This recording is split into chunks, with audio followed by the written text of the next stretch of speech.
Hi everyone, it's Daniel, and today I will tell you about my new heading. My new heading is repository review on the GitHub. So what I'm gonna do, I'm gonna find repositories on GitHub, really interesting ones, and go through the entire process of installation and running and show you how it works. Because sometimes you find interesting repository that you either don't have time to look at, or you just don't want to go through this entire process of installation on your operation system is different, or whatever reason basically. So I'll just go through this process for you and will tell you about the repository, its interesting quirks and features. And today I will tell you about the ipfs-livestream, the repository I've just uploaded. I worked on it for the past few days, not that long, so it's really a raw implementation as I'm saying in here, so don't kill me for that, for the code.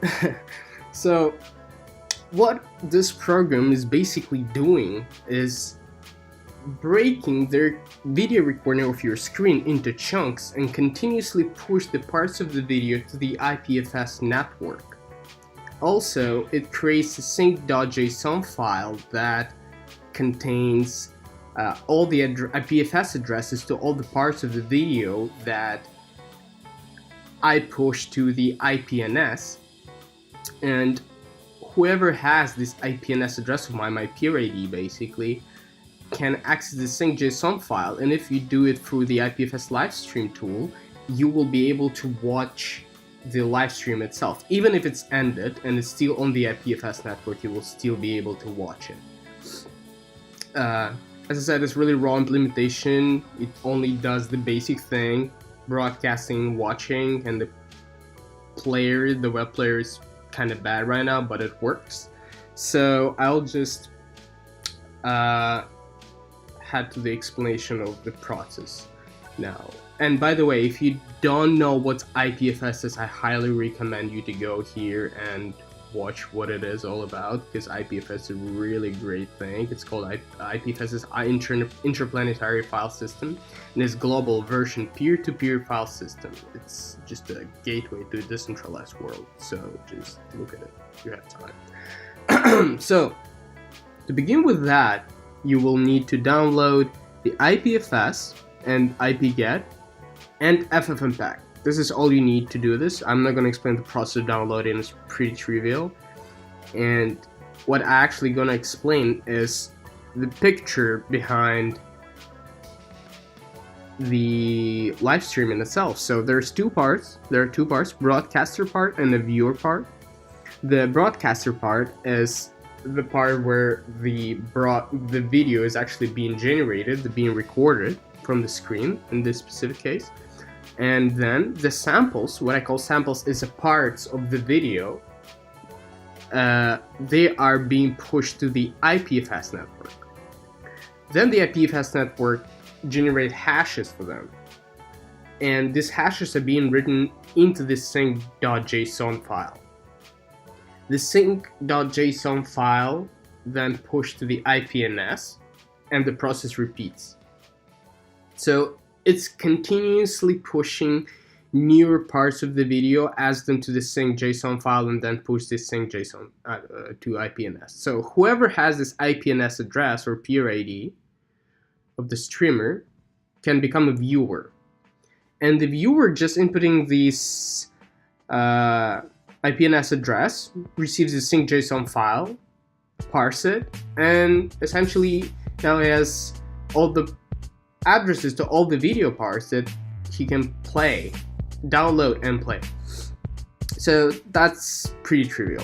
And the second thing, the main idea of it is that is being done over IPFS, right? So imagine a broadcaster. A broadcaster is sharing the video of his screen. Now one person connected to his stream. He's watching his stream. Now halfway through, the second person connects to the stream, and he's now watching the stream as well. But due to nature of the IPFS, the objects are immutable. So even if the stream has ended, this parts of the video are still available on the network, so anyone can watch this stream even from the beginning or from the middle or from whatever part. So now, whatever part the first user has watched will be available at his machine. So now this half part that the second user haven't watched but decides to watch will receive not only from the broadcaster but also from the user that has already watched it. And guess what happens when the third user connects? Now he's going to receive parts from the first user, from the second user, and from the live stream itself. But not necessarily from all of them at the same time, because it depends on the availability of the peers. So this user might just go offline and his parts are not available anymore. So it just depends on the situation actually and the network. So this user might just be very far away, so there's no point of this user to download the data from. But that's the main idea. So the live stream is basically being distributed across the watchers as soon as the live stream goes. The only thing that the newer parts that are just arrived, they're still only available at host. So the only provider of the new content is the host. So the previous part that has been already watched by other users will be distributed, and you will be able to watch it a bit faster maybe. But the newer parts will arrive like a bit in a longer pace. But again, it depends on the network. So let's jump into the code and see how it actually works. So as I said, the implementation for now is quite raw, so there are many things to be done on it, but at this point I just want to show you the proof of work. And as I said previously, you for sure need to fill in the config file before starting, so fill in ffmpeg, ipfs, ipget, whatever, and then sample path. What's sample path? Sample path is a path to a folder where the ipfs-livestream is gonna store the cache. So it can be whatever folder you prefer. And the sample duration is a length of a chunk of a piece of the video, of a part of the video that is going to be pushed to ipfs continuously. So this means 10 seconds. It's in microseconds. So yeah, this just basically means 10 seconds. And for now, let's just go build. I actually have a build, but I just build it one more time just to make sure I have this build. And I'll go to this folder. I'll just a lot of things. Now I need to open a terminal at this folder. I go back. So yeah, we have this file here. Just be ready to run it. Okay, but first we'll need to run the ipfs itself. This is probably the most important part, because otherwise nothing's gonna work. I saved my ipfs binary in this folder, so I'm just gonna go like this. Yeah, there it is. So we just go ipfs diamond, listen diamond, and it's ready. Just now need to, oh, what I did, no. Okay, now the second thing is running the stream basically. So I'm gonna run it. As we can see now, broadcasting with ID is our address, our IPNS address, and our peer ID that we will use to access the stream later on. So I'm just gonna quickly copy that in the buffer. And as we see, the screen is already recording, it's being recorded, and it's continuously uploaded. It just uploaded one chunk of the video to the IPFS right now, and they're uploading the other part right now. So now the third part is we want to watch this live stream, right? But to actually watch it, we will need to wait until the ipfs will be able to process my request and push the sync.json file into the ipns naming system. So it might take a little bit of time, but meanwhile, what we're gonna do, we're gonna run the another terminal,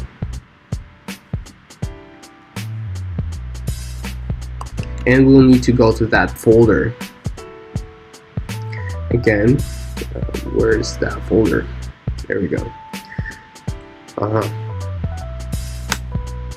So we here, that's live stream, and then we need to go watch, and we want to watch that live stream because this is the ID that we use. This is our peer ID. This is the address that is going to be used as our IPNS address, right? So I'm just gonna watch from here. We need to wait till the program says the synchronization is over, and it is over. So now I can try to watch it, and there we go. Stream updated. Now contains one part. This means that the most recent update from the stream only contains one part. There are way more parts right now, but because IPNS takes a bit of time to actually publish the file, and the updates are continuous, as soon as IPNS will be able to push the previous update, the new update will come into place. So we just need to wait so there are more parts to arrive. But to actually watch the stream, we need to do it from the browser because we need a web player, right? And we have this watch HTML file. It's not gonna work if we're just gonna open it, but it is gonna work if we host it. So to host it, I will use this tool called file server. Just open it in the terminal again. File server. I want to host it on the port 55555, and I need just a path to this watch HTML file. There it is. So it's going to the same folder, but it doesn't really matter. So it's now being hosted. Oh, see, stream is now updated and contains 6 parts.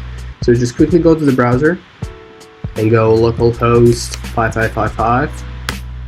So see, see watch HTML. This is what we're looking for, and now we can actually watch it. Reload the stream, and there we go. I'm watching my stream from my own PC. We open the console.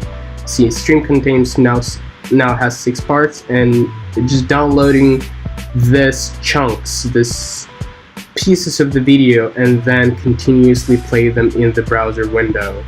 So what's actually happening on the screen happened a while on my computer. There's a bit of a gap, and this gap is mainly because of the time that it takes for ipfs to publish the file to IPNS.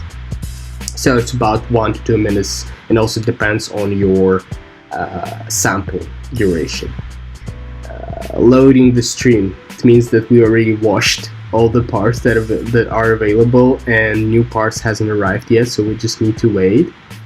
And as soon as it arrives, it's gonna just continue the video. This is gonna happen soon. Just need to wait for a little bit because IPNS takes time. Yeah, there's this. See, there's many things need to be fixed. This is probably an error. Doesn't really do anything, but probably need to be fixed. Yeah, certainly need to be fixed. And I don't know, we're still waiting for new files to arrive. Preparing them 5 seconds, so it is recording. There we go. There we go. The new patch just arrived. So now we have, how many parts do we have right now?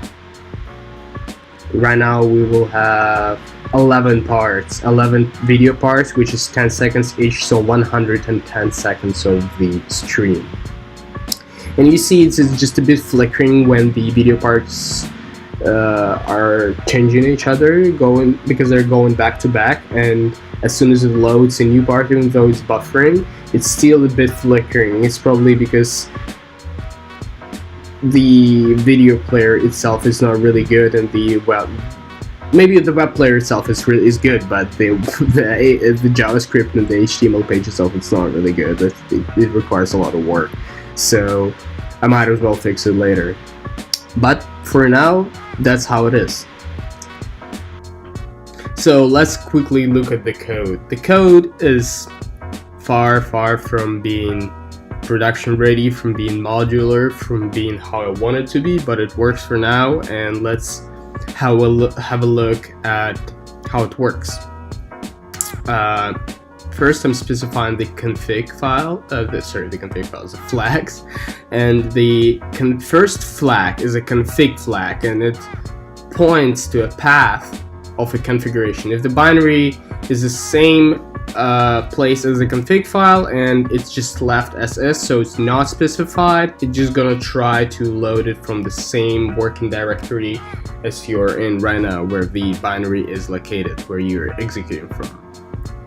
Samples is the max amount of stream samples, the stream length. So if in the config you specify sample duration is 10 seconds and your samples flag is 6, then your entire stream duration will be 1 minute, 60 seconds, because you have 10 seconds sample duration and 6 samples in total. So 6 multiplied 10 is 60 seconds basically. So watch, this is the first flag. Probably the most important flag is the flag that you use when you want to watch this stream. So you specify this flag, then you enter the address to the broadcaster address, his peer ID or IPNS address to the sync.json file, whatever you want to call it. And yeah, this is probably the most important flag here. Then never forget about this guy. It gave me a lot of pain recently that I just forgot to parse the flags and nothing worked after that. So it parsed the flags, then I do a bunch of checking on these flags and everything is alright, the values are right, and then eventually I load the configuration file and marshal the JSON in that configuration file. Yeah, and then eventually I create a live stream instance. Live stream instance is a structure, live stream structure, that contains a bunch of fields, and 6 of them, these guys, except for this guy, gonna be serialized into the sync.json file and then pushed to the IPNS. So this live stream itself is a structure that is gonna be marshaled into sync.json file. So I create the new live stream. I specify the path to ffmpeg, ipfs, ipget, data folder. Data folder is a samples for the cache folder that is going to be used by the system, and the sample duration, of course, and it returns the pointer to the live stream. So that's simple. As soon as I created a stream, there's 2 options. I'm either go watcher mode or broadcaster mode. First, let's look at the broadcaster mode. And in the broadcaster mode, first I'm creating the directory where they're going to store the cache, and then I'm trying to retrieve the ipfs ID, my peer ID that is going to print in the beginning of the broadcasting with ID. This ID is going to be used by all the viewers who want to watch your stream, so this is your peer ID. This is the most important thing. How do I get this? I use ipfs controller, but what's the ipfs controller? ipfs controller, is built on top of this little thing, this little piece of code, controller interface that executes the path, executes the path of duration. Execute the path of duration is essentially the same as execute the path, but it also waits for a certain amount of time, the max duration. If it's not happening, the program is not running this specified time frame, it's gonna just interrupt it and abrupt the process. So yeah, what it does, it executes the bash commands. Oh, not this one, not this guy. Execute the bash commands in the command line and executes the program that are pre-installed on your computer. So in the case of the ipfs controller, it's going to execute the ipfs and ipget executables on your computer. It has a bunch of functions. Get resource is going to just download files, going to publish names. So this is similar to IPNS publish. This is similar to ipfs add folder. This is just add file.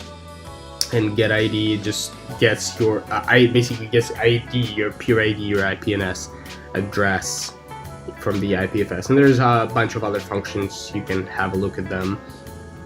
later on. But what's most important right now, let's quickly go back to broadcasting, is that I am getting this ID and I'm printing it to you so you can use it and view the streams. Then we're starting the actual process of broadcasting. So how's it happening? This comes after we record a sample. So yes, you see condition is samples more than 0. So this is how we record samples. We record samples by sending a command to ffmpeg controller to record the screen. It uses the IV Foundation, that is a library for Mac. Later on I'm gonna make it work on Windows, but for now it's just IV Foundation that records the entire screen of your laptop, of your computer, and then